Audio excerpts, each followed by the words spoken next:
Let me be direct with you from the outset, because what transpired in the South China Sea at approximately 02:14 Manila time this morning is not a near-miss incident that will be quietly resolved through diplomatic back channels. It is not what the Pentagon's initial statement called a routine freedom of navigation operation that encountered unexpected Chinese activity.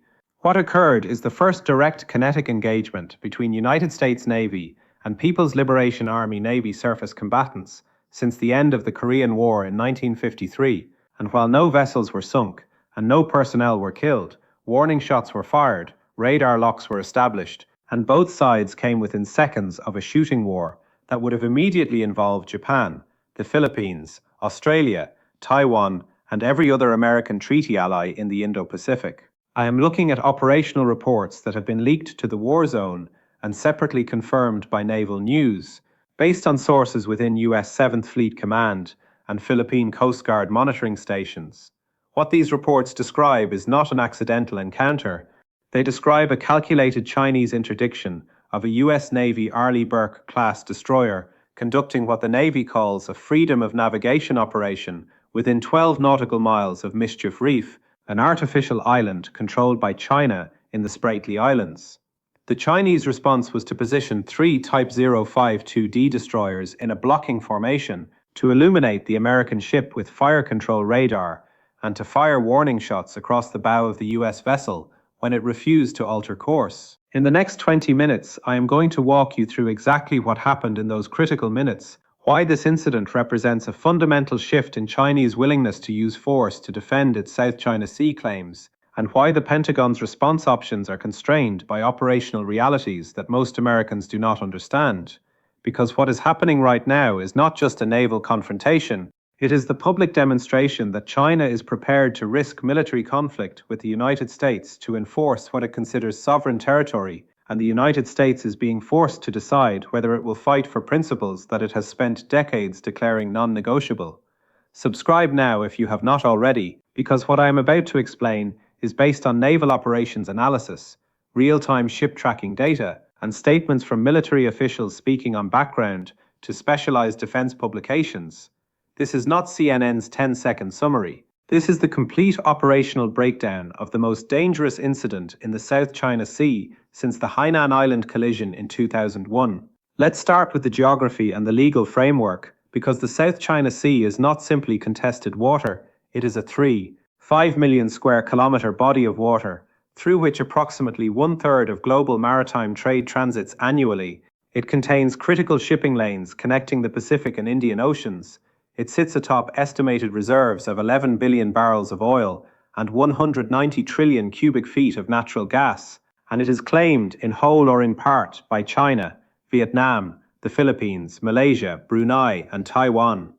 China's claim, articulated through what it calls the 9-line, encompasses approximately 90% of the South China Sea, including waters that extend more than 1,000 kilometers from the Chinese mainland. That claim has been rejected by an international tribunal under the UN Convention on the Law of the Sea, which ruled in 2016 that China's claims have no legal basis. China rejected that ruling and has continued to assert sovereignty over the region through the construction of artificial islands, the deployment of military assets, and the harassment of vessels from other claimant states. The United States does not claim any territory in the South China Sea.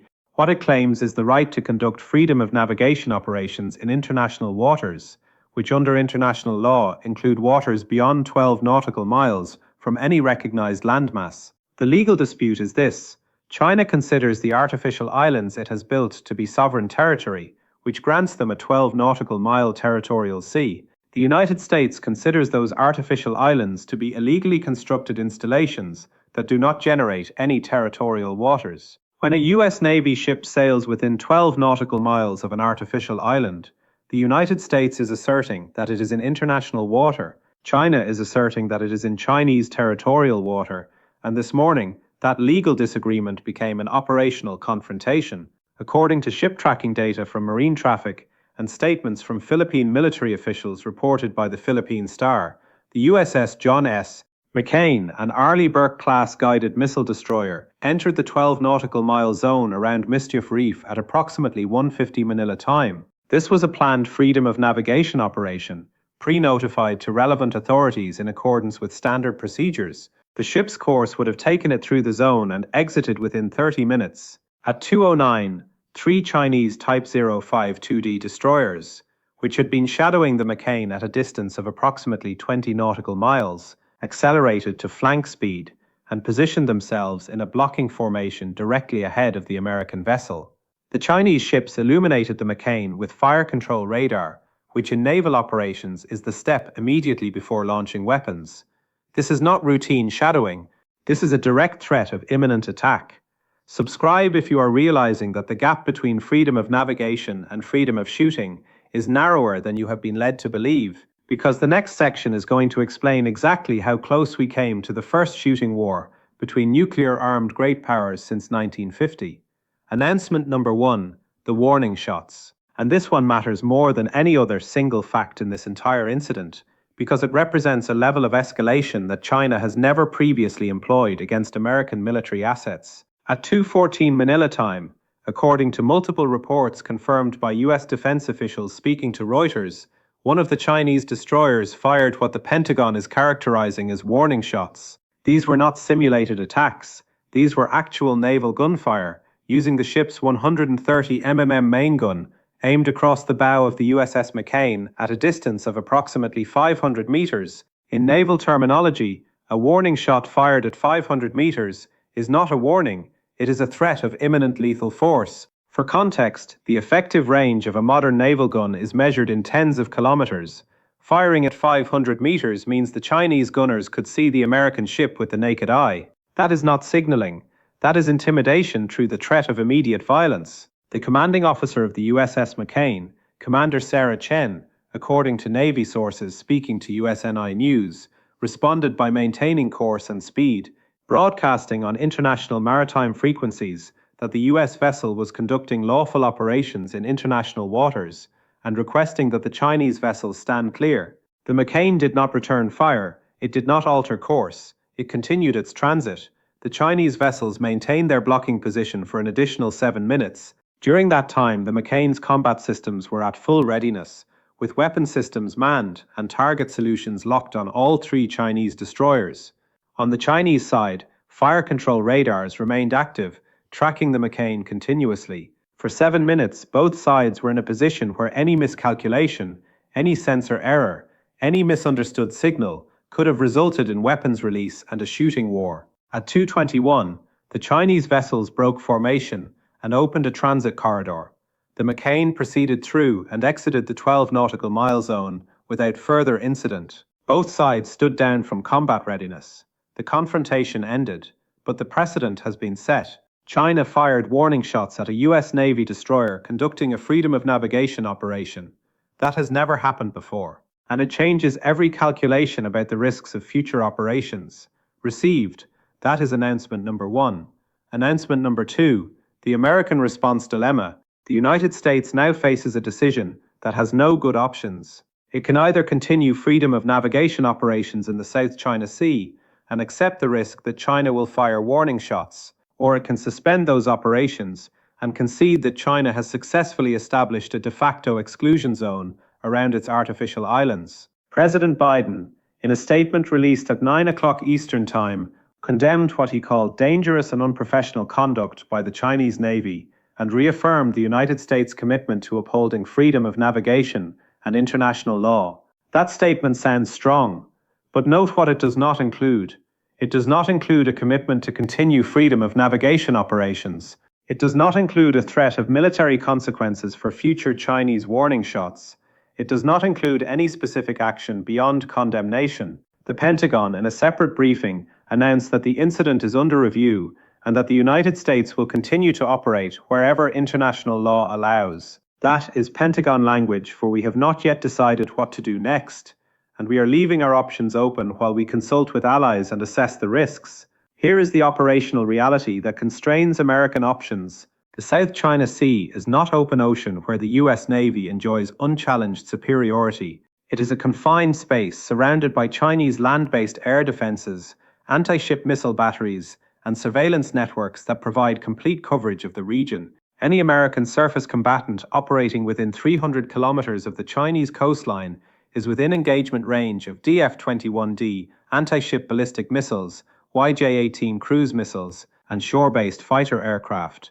The US Navy can win a shooting war in the South China Sea, but winning would require accepting losses. Ships would be damaged, personnel would be killed, and the political question that no American president wants to answer is this: are you willing to accept American casualties in a shooting war with China over the right to sail within 12 miles of an artificial island in the Spratly Islands? Stay with me, because this is where the narrative completely changes, and where the gap between stated policy and operational willingness becomes impossible to ignore. Announcement number 3, the regional response. The countries that have the most at stake in this confrontation are not the United States and China. They are the Philippines, Vietnam, Japan, and other regional states that depend on access to the South China Sea and that are watching to see whether American security commitments are backed by actual willingness to fight. The Philippines, which has a mutual defense treaty with the United States, issued a statement through its Department of Foreign Affairs expressing concern over the incident and calling for restraint and dialogue. Note the language: not support for American operations, not condemnation of Chinese actions, concern and restraint. That is the language of a country that does not want to be dragged into a war between great powers. Vietnam, which has the most extensive overlapping claims with China in the South China Sea, has been silent. Japan, which hosts US military bases and depends on American extended deterrence, issued a carefully worded statement emphasizing the importance of freedom of navigation while avoiding any direct reference to the incident. Australia, a formal treaty ally, called for calm. Think carefully about what this response pattern reveals.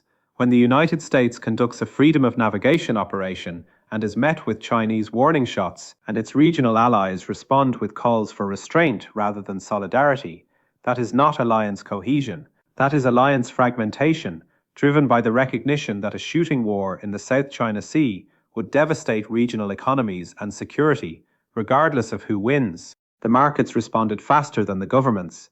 The MSCI Asia-Pacific Index dropped 1% in the first hour of trading after news broke. The Shanghai Composite fell 7%. Shipping insurance premiums for vessels transiting the South China Sea increased 14%. Defense stocks rallied. The markets are pricing in heightened risk but not imminent conflict. They are betting on a standoff, not a shooting war. Received. That is announcement number 3. Now let's talk about what is really happening behind the headlines, because there are two narratives being constructed simultaneously, and the Western media is only covering one of them. The narrative they are covering is China is being aggressive, China is violating international law, the United States is defending freedom of navigation. That narrative is not wrong, it is incomplete. The more accurate narrative is that China has decided that the cost of allowing American military operations in what it considers its territorial waters is higher than the cost of confronting those operations with the threat of force. And China is betting that the United States will ultimately choose to avoid confrontation rather than fight. Why does China believe this? Because the United States is politically divided, economically strained, and militarily overextended across multiple theaters. Because American public opinion does not support military interventions in distant regions over abstract principles. Because regional allies are signaling that they do not want to be part of a confrontation, and because the operational risks of a shooting war in the South China Sea are high enough that no American president wants to be the one who started it. The Biden administration has spent 3 years declaring that freedom of navigation is a vital interest that the United States will defend. But when China calls that bluff by firing warning shots, the response is condemnation and review, not retaliation or increased presence. That gap between declaratory policy and operational follow-through is what China is exploiting. Compare the official response to the operational response. Officially, the United States is reviewing options and consulting with allies. Operationally, the next scheduled freedom of navigation operation in the South China Sea, which was planned for next week, has been delayed pending completion of that review. The Navy calls it prudent operational planning. But delaying operations after being fired upon is, in practical terms, a concession to Chinese intimidation. This pattern has repeated throughout history, and every time it repeats, the outcome is the same. In 1962, during the Cuban Missile Crisis, The Soviet Union placed nuclear missiles in Cuba. The United States established a naval blockade and threatened military action if the missiles were not removed. The Soviets removed the missiles. But what most people do not know is that the United States also removed Jupiter missiles from Turkey as part of the negotiated settlement. Both sides claimed victory, but the operational reality was that both sides made concessions to avoid war. In 2026, the dynamic is similar. China fires warning shots. The United States condemns the action, and behind the scenes, both sides will look for ways to de-escalate while claiming that their core principles remain intact. The question is what concessions each side will accept. So where does this leave us? Let me give you three scenarios, because the trajectory we are on will determine the security architecture of the Indo-Pacific for the next decade. Scenario 1. Tactical de-escalation. The United States suspends freedom of navigation operations for a cooling-off period, framing it as operational review. China does not fire on any additional American vessels. Diplomatic channels negotiate a tacit understanding where the US reduces the frequency and proximity of operations, and China refrains from using warning shots. Both sides declare victory. This scenario has a probability of approximately 40%. Scenario 2. Hardened standoff. The United States resumes freedom of navigation operations within 2 weeks, this time with multiple ships and fighter air cover. China shadows the operations but does not fire warning shots. The frequency of confrontations increases, but both sides avoid kinetic contact. The South China Sea becomes a permanent zone of tension where every transit carries the risk of escalation. This scenario has a probability of approximately 45%. Scenario 3. Shooting war. The United States resumes operations. China fires warning shots again. An American commander decides that the next warning shot will be met with return fire. Weapons are exchanged. Both sides escalate. Within hours, we are in a regional conflict involving airstrikes, missile exchanges, and cyber operations. This scenario has a probability of approximately 10%, but the consequences would be catastrophic. I think we are headed towards scenario 2. I think the United States will resume operations after a brief pause, but with increased force protection and a higher tolerance for Chinese harassment. I think China will continue to push boundaries without crossing into actual shooting, and I think the result will be a perpetual state of tension that becomes the new normal in the South China Sea. Here are the questions I want you to take away. If freedom of navigation can be contested by warning shots without military consequences, is it still freedom? If American allies are calling for restraint rather than standing with US operations, what does that say about alliance cohesion? And if both superpowers are willing to risk war over islands that did not exist a decade ago, what prevents this from becoming the Sarajevo of the 21st century? Tell me in the comments what you think happens next. Tell me whether the United States will actually fight for the principles it has declared vital. We will continue tracking every development in the South China Sea, across the Indo-Pacific, and in the global security competition that is playing out in real time. That is what we do here. Subscribe now. Share this with anyone who needs to understand what just happened and what it means. Turn on notifications, because the next freedom of navigation operation will reveal whether today was an anomaly or the beginning of a new and far more dangerous phase of great power competition. We will see you in the next analysis.